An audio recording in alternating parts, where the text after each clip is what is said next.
Baik, pada perkuliahan hari ini, mari kita mulai presentasi yang akan dibawakan oleh kelompok ketujuh dengan judul Kepailitan dalam Perdagangan. Mahasiswa diharapkan untuk mengaktifkan kamera untuk menghargai teman Anda yang melakukan presentasi. Waktu dan tempat saya persilahkan kepada kelompok 7.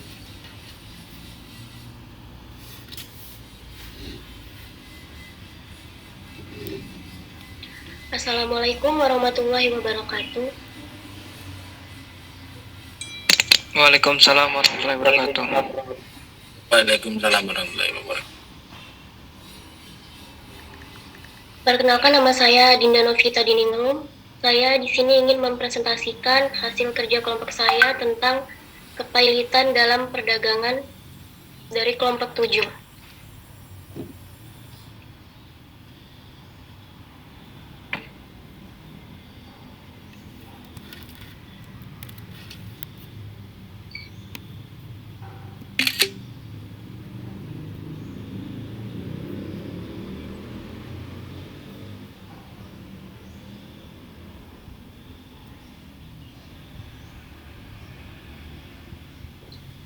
Anggota kelompok di sini ada Akmal Hisham, Putra Erdiansyah, dan saya sendiri Adinda Novita, Muhammad Iksanuddin, Siva Nurdila Putri, dan Bagus Prayoga.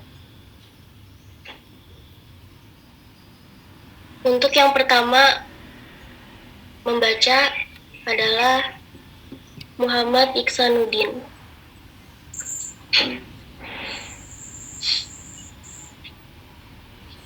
Apa itu kepailitan?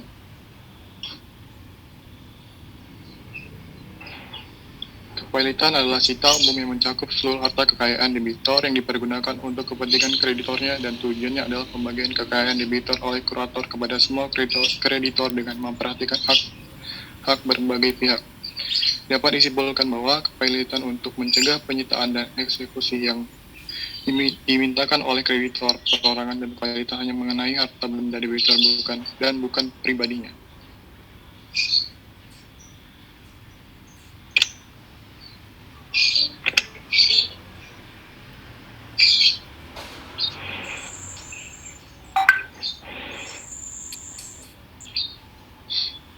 Kepailitan di Indonesia diatur dalam Undang-Undang KPPU dan pengertian kepailitan itu sendiri menurut pasal 1 angka 1 Undang-Undang sita umum atas semua kekayaan debitor pailit dan pengurusan dan pemberesannya dilakukan oleh kurator di bawah pengawasan hakim pengawas sebagaimana diatur dalam undang-undang ini.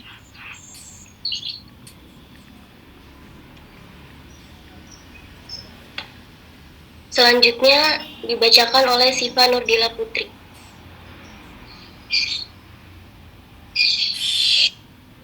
Tujuan kepailitan dalam perdagangan.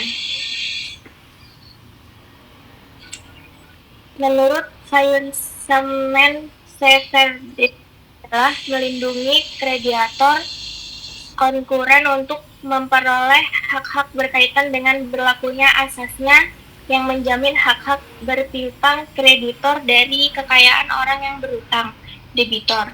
Menurut KPKPU adalah untuk mencegah kekurangan yang dilakukan oleh para kreditor.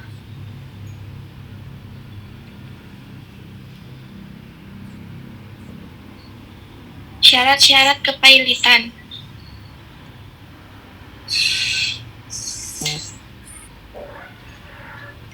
Berdasarkan pasal 2 ayat 1 UU KPKPU, debitor yang mempunyai 2 atau lebih kreditor dan tidak membayar lunas sedikitnya satu utang yang telah jatuh waktu dan dapat ditagih, dinyatakan pailit dengan putusan pengadilan baik atas permohonannya sendiri maupun atas permohonan satu atau lebih kreditornya. Dapat disimpulkan, debitor terhadap siapa permohonan itu diajukan harus paling sedikit mempunyai lebih dari satu kreditor.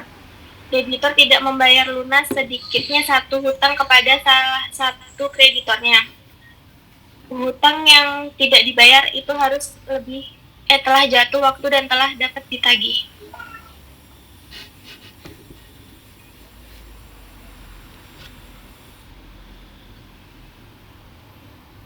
Selanjutnya dibacakan oleh Akmal Hisham. Prinsip kepailitan. A. Prinsip karitas. B. Prinsip pari passu. C. Prinsip screwed. D. Prinsip debt collection. E. Prinsip debt pooling. F. Prinsip debt forgiveness. G. Prinsip utang dalam kepailitan. H. Prinsip pasal 1A UU KPKPU tidak secara tegas. I. Prinsip komersial exit from financial distress.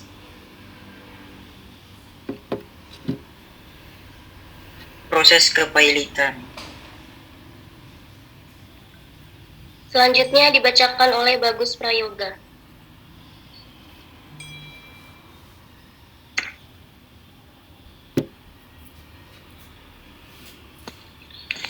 Prosedur pengadilan permohonan pailit adalah sebagai berikut. A. Permohonan menyatakan pailit diajukan kepada ketua pengadilan melalui panitera pasal 6 ayat 2 UU KPKPU. Yang B. Pengadilan paling lambat 2 hari setelah tanggal permohonan didaftarkan. Yang C. Bidang pemeriksaan dilakukan dalam jangka waktu paling lambat 20 hari setelah tanggal permohonan didaftarkan, pasal 6 UU KPKPU. Yang D. Pengadilan wajib memanggil debitur jika permohonan pailit diajukan oleh kreditor, Kejaksaan, Bank Indonesia, Badan Pengawasan Pasar Modal dan Menteri Keuangan, pasal 8 UU KPKPU. Yang E. Pengadilan dapat memanggil kreditor jika pernyataan pailit diajukan oleh debitur dan terdapat keraguan bahwa persyaratan pailit telah dipenuhi, pasal 8 UU KPKPU. Yang F. Pemanggilan dilakukan oleh jurusita dengan surat kilat tercatat pada paling lama 7 hari sebelum persidangan pertama.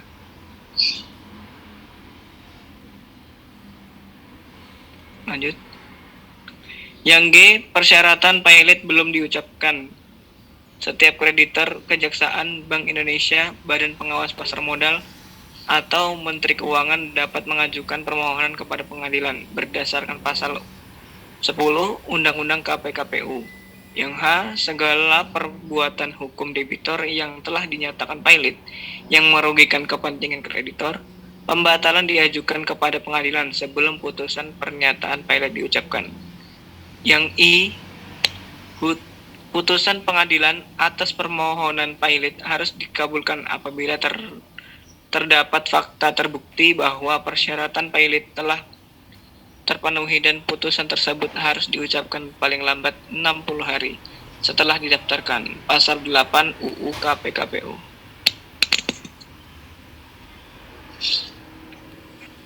Selanjutnya dibacakan oleh Putra Erdiansyah.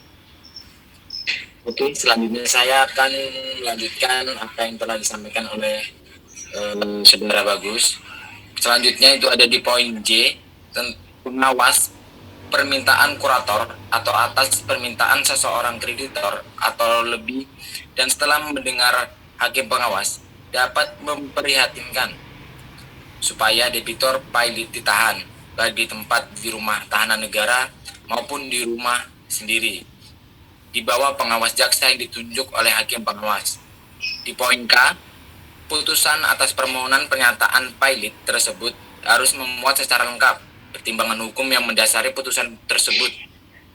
Berikut pendapat dari majelis hakim dan harus diucapkan dalam sidang yang terbuka untuk umum dan dapat dilaksanakan terlebih dahulu, sekalipun terhadap putusan tersebut ada upaya hukum. Masuk ke dalam pasal 8 ayat 7 Undang-Undang KPKPU. Sekian dari kelompok kami. Apakah ada yang dipertanyakan atau kurang jelas dari rekan-rekan?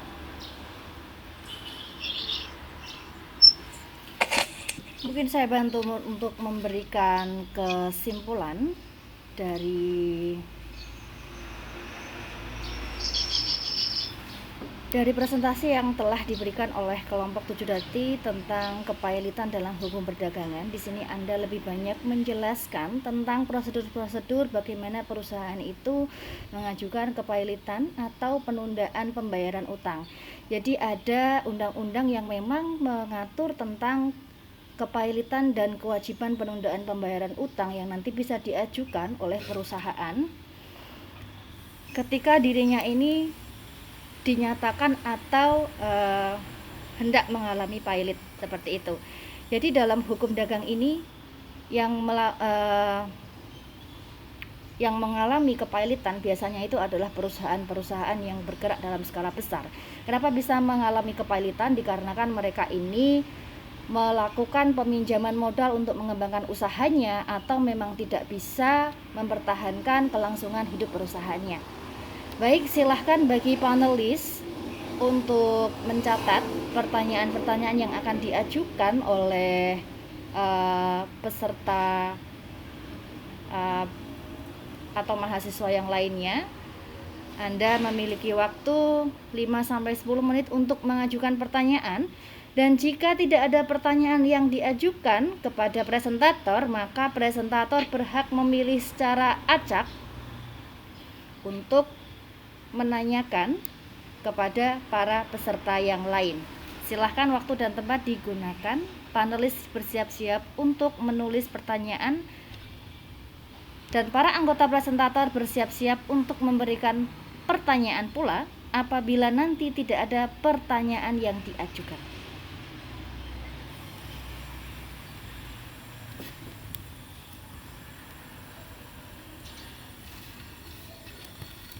Mohon izin Ibu.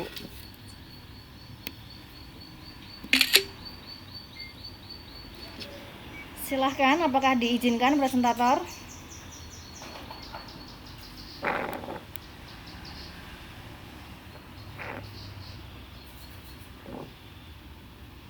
Iya Ibu, silakan. Baik, terima kasih. Tadi disampaikan bahwasanya putusan perusahaan itu dianggap pailit ketika ada putusan dari pengadilan. Artinya kreditur mengajukan kepada pengadilan tentang bahwasanya perusahaan debitur ini pailit. Nah, apabila pertanyaan saya, ketika pengadilan menolak bahwasanya perusahaan ini pailit. Nah, apa yang bisa dilakukan oleh kreditor ketika pengadilan itu menolak ajuan dari kreditor yang menyatakan bahwasanya perusahaan itu adalah pailit? Terima kasih, Ibu.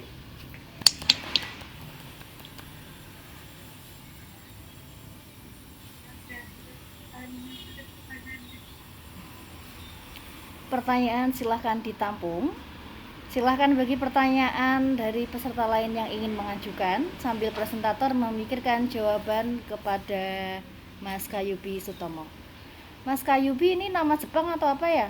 Kok bagus banget, saya baru dengar ini namanya Kayubi Sutomo. Arigato.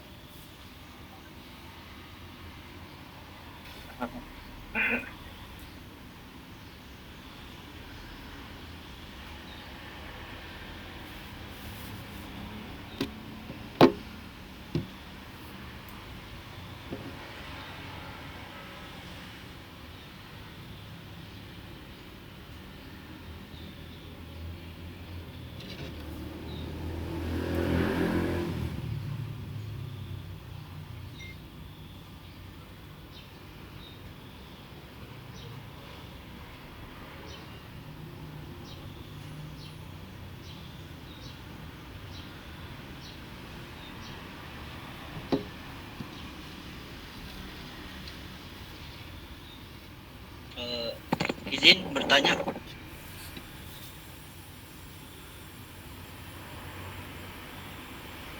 Bisa bertanya.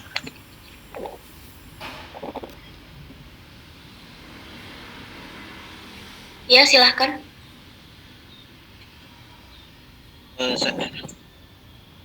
Tadi kan dijelaskan bahwa kepailitan ini bahwa sitaan kayak gitu. Nah, saya mau tanya, jika ada sepasang suami istri yang mempunyai usaha masing-masing, terus dia tidak mempunyai perjanjian pisah harta gitu, apakah jika si suami dinyatakan pilot, usaha si istri ini juga bisa dinyatakan pilot? Itu saja. Terima kasih.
Saya rasa 2 pertanyaan cukup saja untuk mempersingkat waktu karena kita masih ada 1 presentator lagi setelah ini.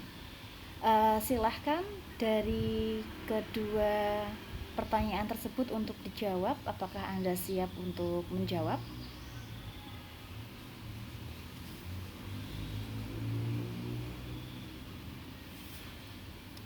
Oh, masih ada 1 pertanyaan dari Syahid Rizik Al Hasani.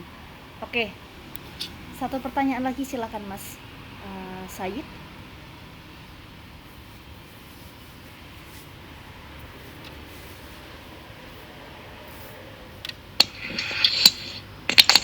Bu, suara saya terdengar nggak, Bu? Ya, suara Anda terdengar dan Anda terlihat keren sekali, silakan.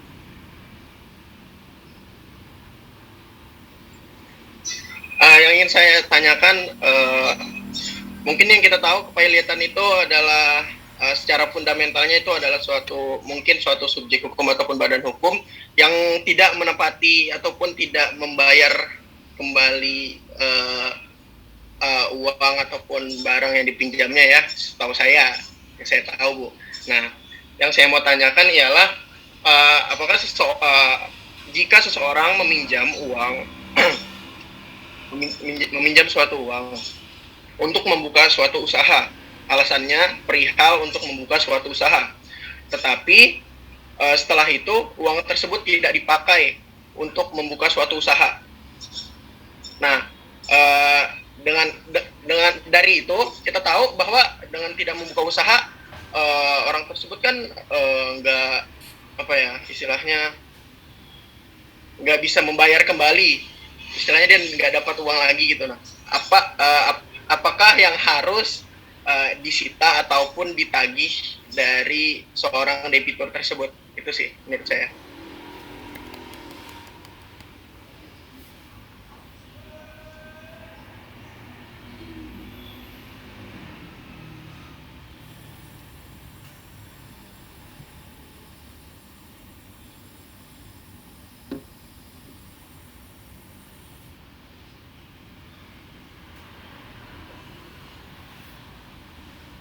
Izin masuk, Ibu.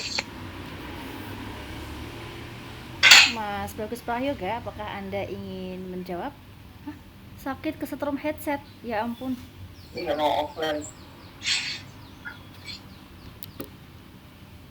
Oke, silakan Mas Bagus Prayoga untuk segera menjawab pertanyaan yang telah diberikan. Waktu dan tempat saya persilakan. Boleh diulang nggak tadi pertanyaan dari Mas Fikran terkait pemisahan tadi ya? Bisa diulang sedikit?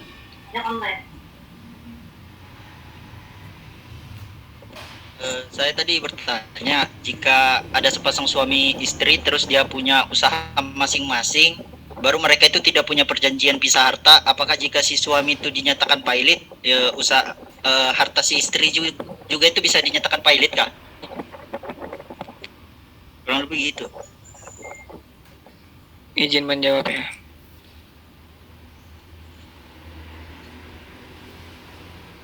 Izin menjawab dari pertanyaan Mas Fikran. Apakah suara saya terdengar jelas, Ibu?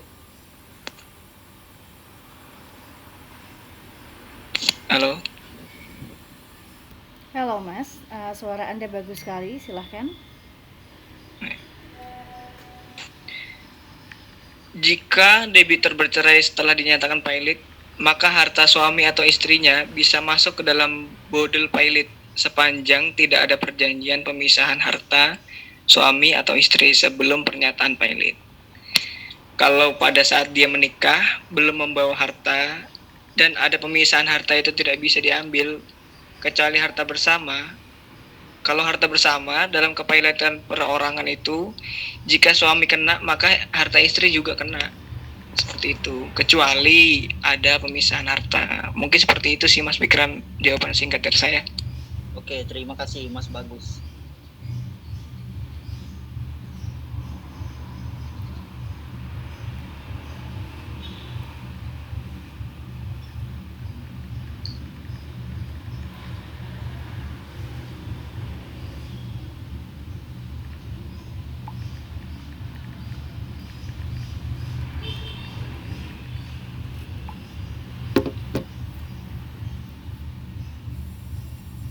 Masih ada 2 pertanyaan. Baik, bagi para mahasiswa, sebelum pertanyaan dijawab, jika Anda mendengarkan dengan seksama mengenai pertanyaan yang telah dilontarkan kepada para presentator ini, silahkan Anda melakukan resume tentang 3 pertanyaan yang telah dilontarkan beserta dengan materi sesuai dengan jawaban dan pengetahuan Anda. Jawaban Anda nanti bisa dikumpulkan setelah saya mengumumkan kapan waktu Anda mengirimkan email. Silakan dicatat dan jangan sampai miss. Kalau Anda miss dengan pertanyaan dan juga materi dalam presentasi ini, berarti Anda tidak menyimak atau Anda tidak hadir dalam kelas ini meskipun dalam record saya sudah ada 40 orang. Baik, silahkan bagi pertanyaan yang kedua untuk dijawab sebelum saya menyimpulkan dan menengahi seluruh pertanyaan yang dilontarkan.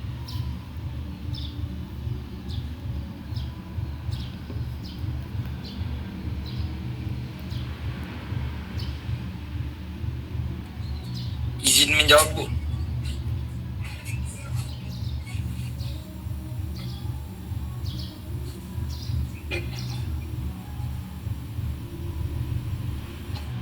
Halo. Silakan. Oke, saya jadi akan menjawab dari pertanyaan dari Mas Kayubi tentang bagaimana jika pengadilan menolak perusahaan yang dinyatakan pailit. Kurang lebih seperti itu pertanyaannya. Oke, menurut pasal 18 Undang-Undang KPKPU memang mengatur bahwa apabila ada usul hakim pengawas maka dapat diputuskan pencabutan putusan pernyataan pailit. Namun selain mengajukan permohonan pernyataan pailit yang disertai bukti baru dari debitur yang membuktikan bahwa ada cukup harta untuk bayar biaya kepailitan. Undang-Undang KPKPU juga mengatur bahwa atas putusan pencabutan pernyataan pailit dapat diajukan kasasi atau peminjaman kembali. Jadi apabila kreditor sebagai kreditor, maka Anda dapat mengajukan kasasi atau peninjauan kembali atas putusan pencabutan pernyataan yang dinyatakan pilot tersebut. Jadi ketika kita di perusahaan yang dinyatakan pilot oleh pengadilan, maka kita dapat mengajukan kasasi kembali atau peninjauan ulang kembali mengapa dinyatakan pilot oleh pengadilan tersebut. Oke, itu aja Bu, jawaban singkat dari saya.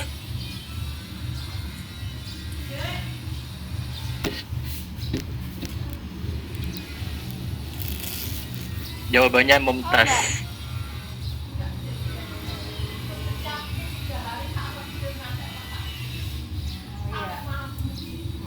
Ya Allah.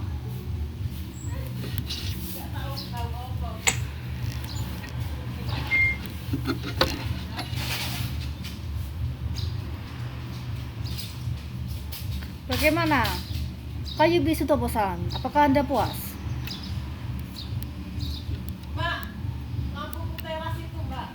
Baik Bu, jawabannya sangat mumtaz sekali Bu. Terima kasih Bu. Baik, silahkan untuk pertanyaan terakhir dipersiapkan. Arigatou gozaimasu, kazu bisu tobosan.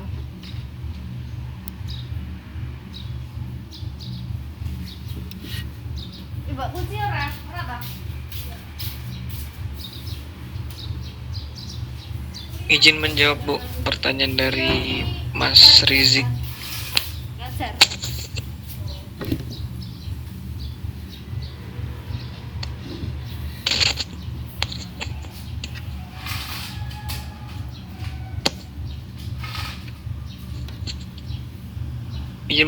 Izin menjawab ya Bu, pertanyaan dari Mas Rizik tadi terkait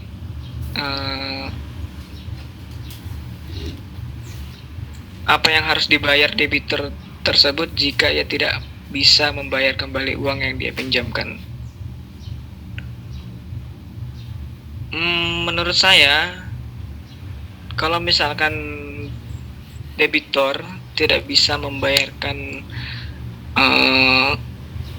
uang yang dia pinjamkan itu, biasanya itu beralih ke harta yang dia miliki ya, seperti kayak misalkan sepeda motor atau tanah. Itu tuh biasanya dijadikan sitaan oleh kreditor tersebut, seperti itu.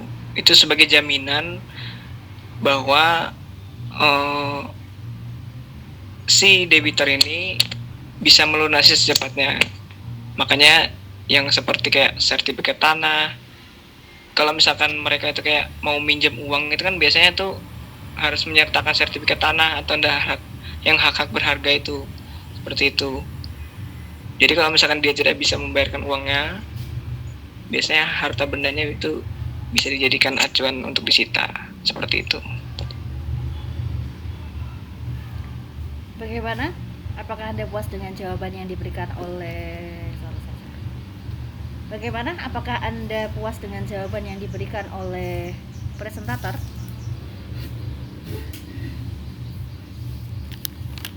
Puas Bu, tapi kayaknya ada sedikit lagi Bu mau ditanya. Sedikit aja. Oke. Nah, kalau itu kan masuk dalam Kitab Undang-Undang Hukum Dagang kan? Apakah suatu hal tersebut bisa masuk dalam Kitab Undang-Undang Hukum Pidana?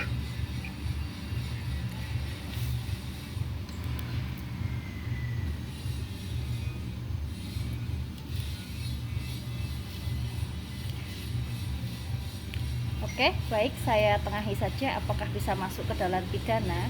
Untuk masalah hutang Oke. piutang, untuk masalah hutang piutang nanti prosesnya akan masuk ke dalam ranah perdata. Jadi tidak dalam pidana, karena kalau pidana itu nanti kalau sampai dibunuh debt collector baru nanti bisa masuk ke pidana. Baik.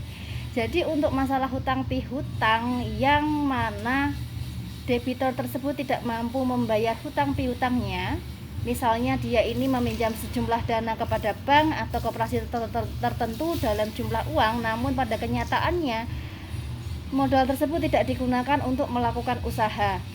Pertama yang akan dilakukan oleh pihak kreditor adalah yang pasti mereka tetap akan meminta sejumlah uang yang telah diberikan kepada debitur tersebut.